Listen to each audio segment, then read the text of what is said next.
आता विजय रॅली पार पडली आणि त्यामध्ये अनेक प्रश्न समोर येतात की राज ठाकरे आणि उद्धव ठाकरे यांची युती येणाऱ्या BMC निवडणुकांमध्ये होऊ शकते का. यावर विचार करताना आपण काही मुद्द्यांचं या ठिकाणी विश्लेषण करणार आहोत.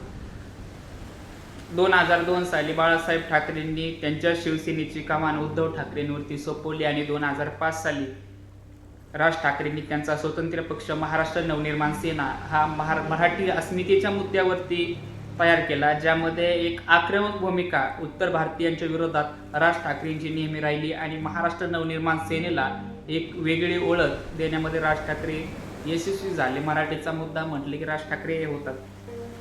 उद्धव ठाकरेंनी एक सर्वसमावेशक भूमिका म्हणून हिंदुत्वावरती काम केलं, परंतु तेवढं आक्रमकपणा नसल्यामुळं एक नरम हिंदुत्वाची भूमिका ही उद्धव ठाकरेंची राहिलेली आहे.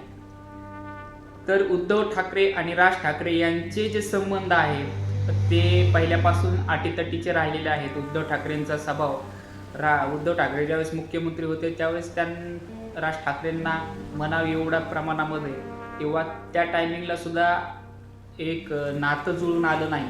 परंतु आता जे BMCच्या निवडणुका आल्या आहेत त्यामध्ये उद्धव ठाकरेंना कुठेतरी आज पक्ष फुटल्यानंतर एक ताकद म्हणून आज फक्त निवडणुकांवरती फोकस करताना राज ठाकरेंची गरज जाणवते आणि त्यामुळे एक उतावीळपणा त्यांच्या भाषणामधून जाणवला.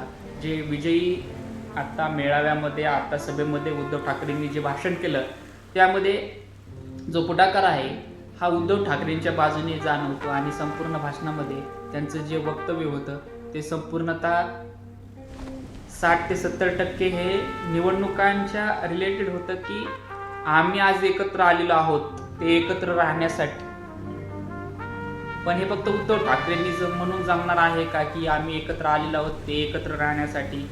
राज ठाकरेंनी संभ्रम भूमिका दाखवली, कारण राज ठाकरेंना कुठेतरी पावलं उचलताना आणि एकत्र येताना काही गोष्टी त्यांना मागं ओढत आहेत, तो म्हणजे उद्धव ठाकरेंचा स्वभाव.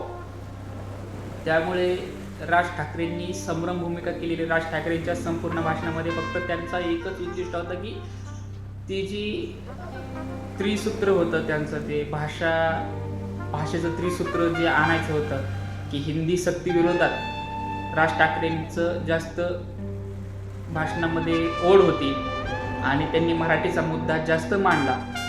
तसा उद्धव ठाकरेंनी त्या प्रमाणामध्ये मांडला नाही.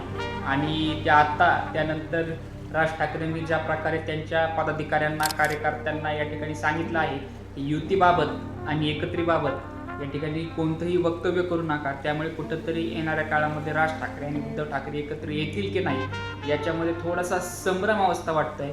मला तुम्हाला विचारायचं आहे की तुम्हाला काय वाटतं की राज ठाकरेंनी आणि उद्धव ठाकरेंनी एकत्र आलं पाहिजे का?